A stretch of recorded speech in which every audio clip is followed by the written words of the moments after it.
5 का पहला प्रश्न है, एक बिंदु P से जो वृत्त के केंद्र से 10 सेंटीमीटर दूरी पर है, वृत्त पर स्पर्श रेखाखंड की लंबाई 8 सेंटीमीटर है, वृत्त की त्रिज्या ज्ञात कीजिए। तो इस प्रश्न में एक आकृति बनाने के लिए कहा है और उस आकृति को बना के हम समझेंगे कि r का मान कैसे निकालेंगे। तो देखो यहाँ पे मैंने पहले ही आकृति को बना दिया है, जैसे कि प्रश्न में कहा है। प्रश्न में क्या कहा है कि वृत्त के केंद्र से 10 सेंटीमीटर दूरी पर क्या है, बिंदु P है। तो देखो ये केंद्र है और केंद्र से 10 सेंटीमीटर दूरी पर बिंदु P है। तो यहाँ से यहाँ की दूरी कितनी है, 10 सेंटीमीटर। जैसे कि प्रश्न में कहा था वैसा मैंने कर दिया। आगे प्रश्न में क्या कहा है कि एक रेखाखंड खींचना है और वो रेखाखंड की लंबाई कितनी होगी, 8 सेंटीमीटर। ठीक है, जो किसको टच करता है, वृत्त के स्पर्श है। तो देखो वृत्त का ये वाला जो हिस्सा है ना, बाहरी किनारा, इसी को हम कहते हैं वृत्त का स्पर्श रेखाखंड। ठीक है, स्पर्श खंड बोलते हैं। तो इसमें देखो ये वाला जो रेखा है ये किनारे हिस्से को टच कर रहा है, तो ये इस हिस्से को टच कर रहा है, इसकी लंबाई 8 सेंटीमीटर है। अब यहाँ से वृत्त के ये जो त्रिज्या है, ठीक है, त्रिज्या वृत्त के केंद्र से ही होता है ना, तो इन दोनों रेखाओं को मिलाएंगे तो त्रिज्या का निर्माण होगा। तो त्रिज्या को हम किससे दर्शाएंगे, r से, और इसी r का मान निकालना है। तो चलो यहाँ पे लिखो, जो दिया है पहले उसको लिख लेते हैं। तो दिया है यहाँ पे वृत्त के केंद्र से दूरी दिया हुआ है। तो लिखो वृत्त के केंद्र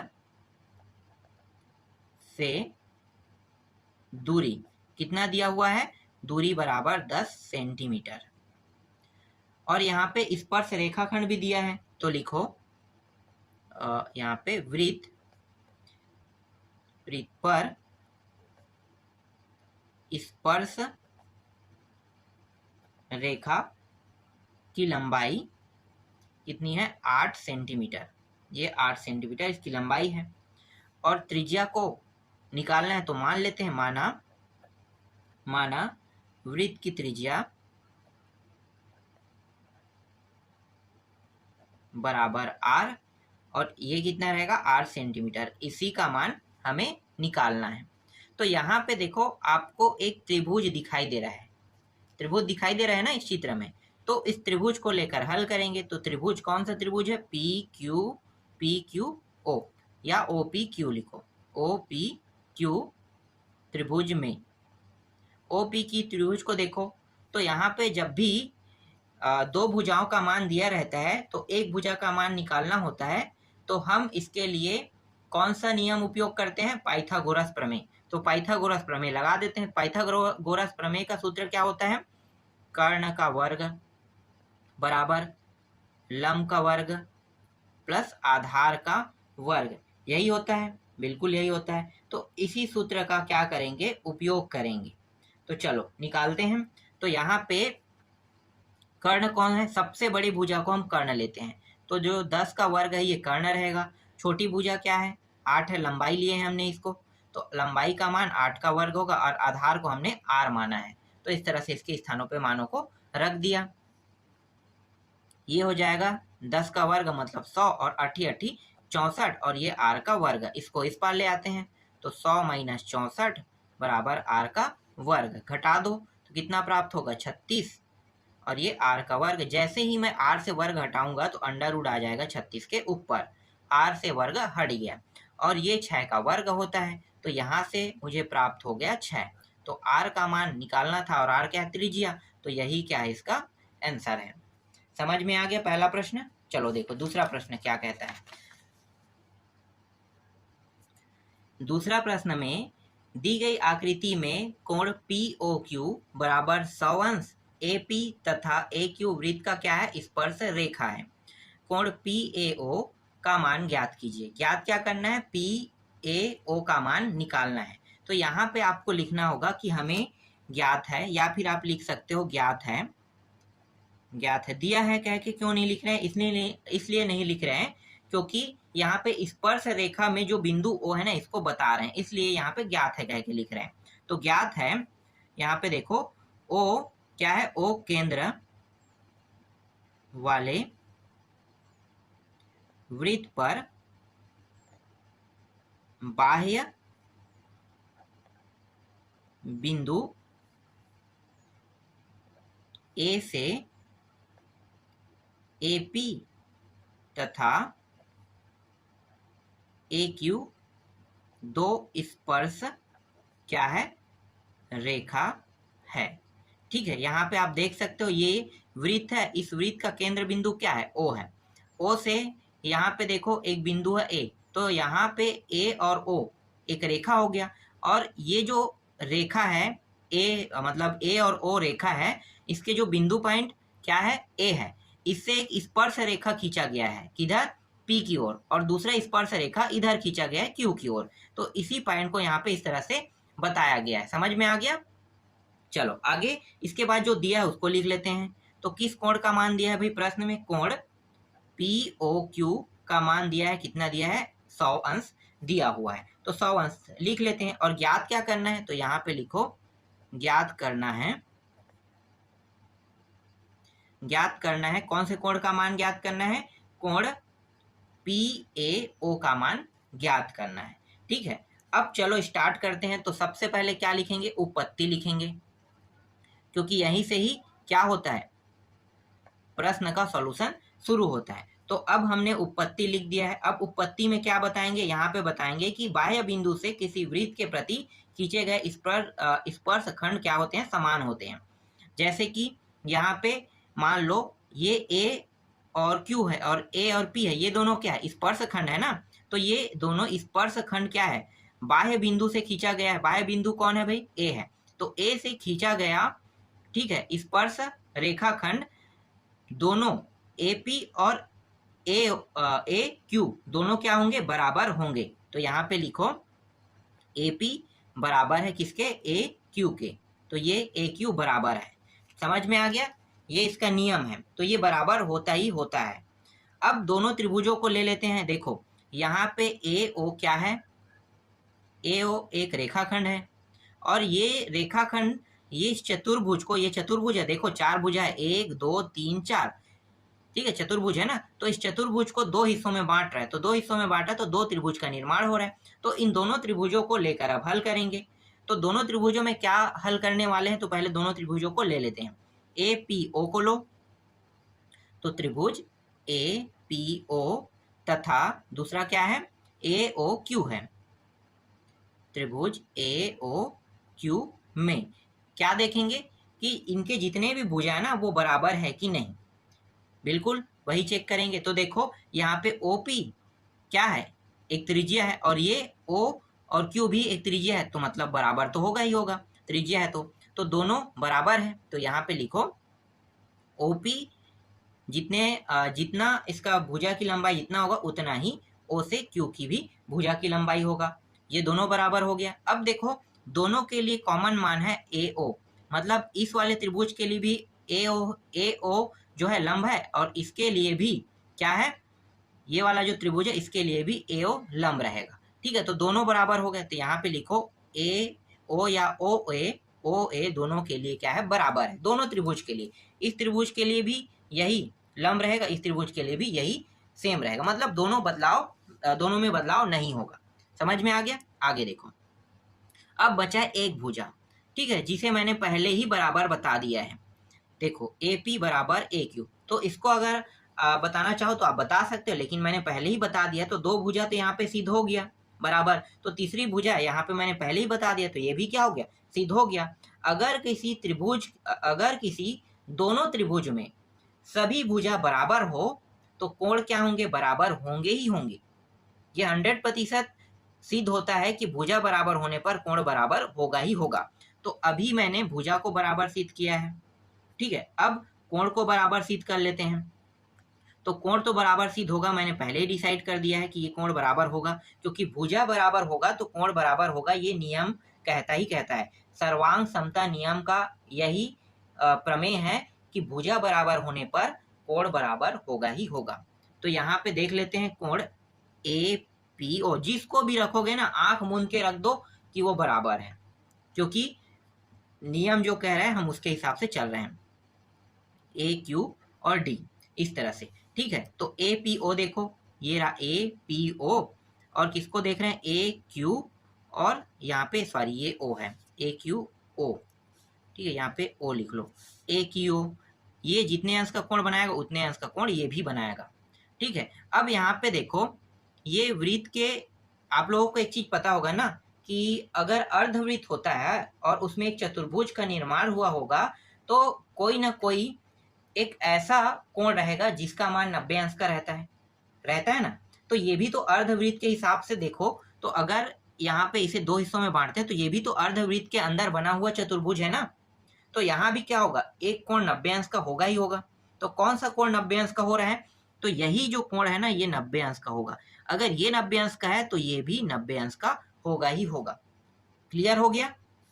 तो यहाँ पे इन दोनों कोणों का मान कितना प्राप्त हो गया, 90 अंश प्राप्त होगा। इसका भी 90 अंश, इसका भी 90 अंश मान रहेगा। क्लियर।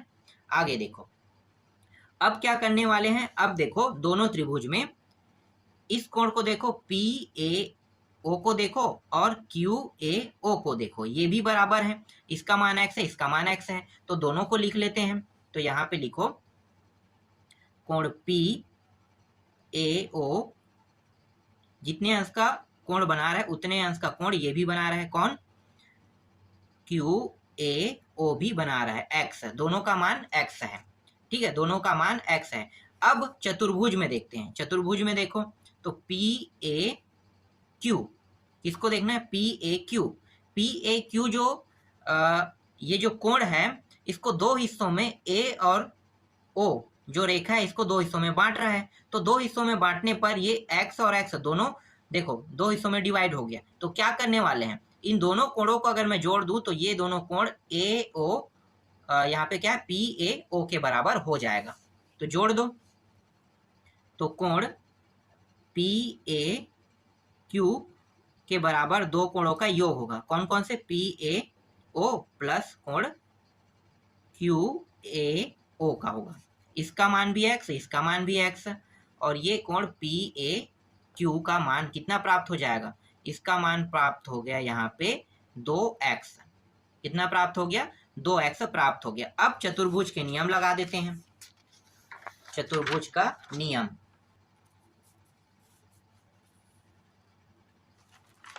चतुर्भुज के नियम में देखो, यहाँ पे मैं आपको फिर से दिखा देता हूँ। चतुर्भुज क्या होगा, ए पी ओ क्यू एक चतुर्भुज है। तो चतुर्भुज में लो, तो यहाँ पे मैं लिख लेता हूँ चतुर्भुज, चतुर्भुज ए पी ओ क्यू में। ठीक है, ए पी ओ क्यू में आप लोगों को पता होगा कि एक चतुर्भुज के सभी कोणों का योग कितना होता है, 360। तो लिखो यहाँ पे सभी कोणों को। ठीक है, जितने कोण है सभी को लिख लेते हैं। तो एक कोण है यहाँ पे ओ पी ए है, प्लस कोण पी ए क्यू है, प्लस कोण ए क्यू ओ है, और एक कोण और बचा है क्यू ओ पी, बराबर इन तीनों कोणों का योग 360 होता है। ठीक है, तीनों कोणों का योग कितना होता है, 360। तो देखो ये जो कोण है इसका मान पहले ही प्रश्न में दिया हुआ है, जैसे कि यहाँ पे मैं आपको दिखा देता हूँ। ठीक है, पी ओ क्यू का मान कितना है, 100, तो इसके स्थान पे मैं रखूंगा 100 अंश। ठीक है, और ए क्यू ओ, ए क्यू ओ देखो यहाँ पे ए क्यू ओ कहाँ पे है, ए क्यू ओ, इसका मान कितना है, 90, 90 रखो इसके जगह पे। तो ये रहा इसका मान 90 अंश हो गया। फिर यहाँ पे देखो क्या है, यहाँ पे आपको दिखाई दे रहा है पी ए क्यू दिखाई दे रहा है। तो पी ए क्यू इसका मान कितना निकाले, तो देखो एक्स एक्स दोनों जुड़ा हुआ था ना, यहाँ पे मैंने निकाला है। देखो पी ए क्यू इसका मान निकला है 2x, ये रहा 2x, और ये जो बचा है इसका मान भी 90 अंश रहेगा। जैसे कि यहाँ पे आप देख सकते हो ओ पी ए, इसको देखना है ओ पी ए, ये रहा 90 अंश।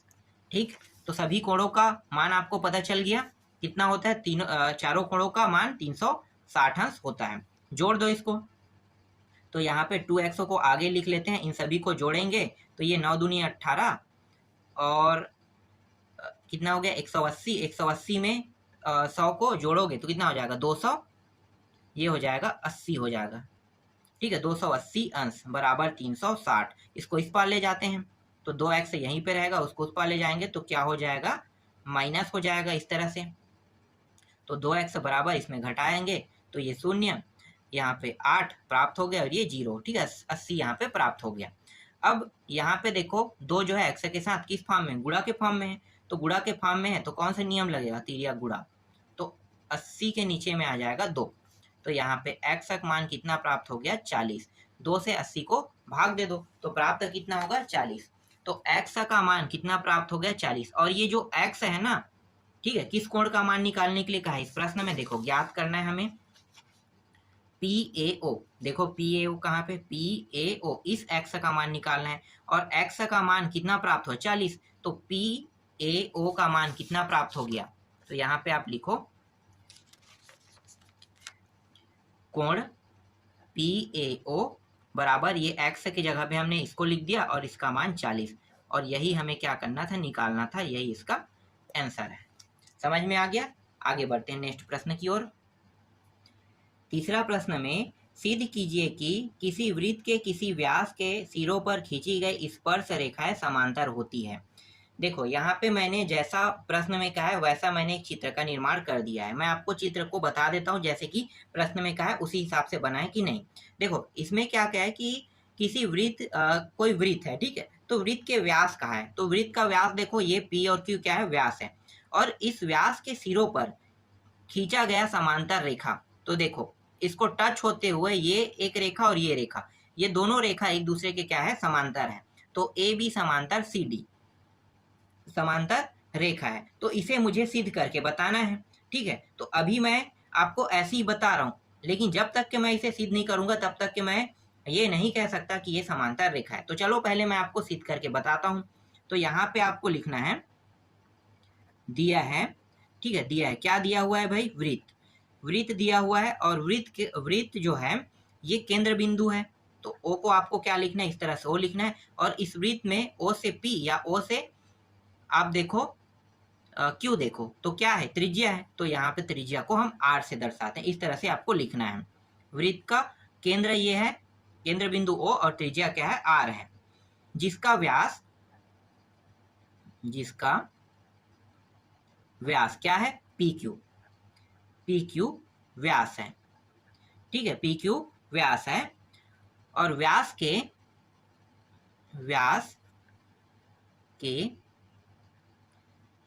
छोर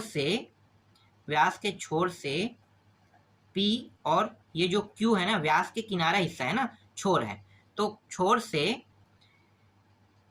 क्या कर रहे हैं, एक रेखा खींच रहे हैं, ठीक है, लंबवत रेखा, क्या कर रहे हैं, एक स्पर्श रेखा खींच रहे हैं, तो छोर से P और Q से एक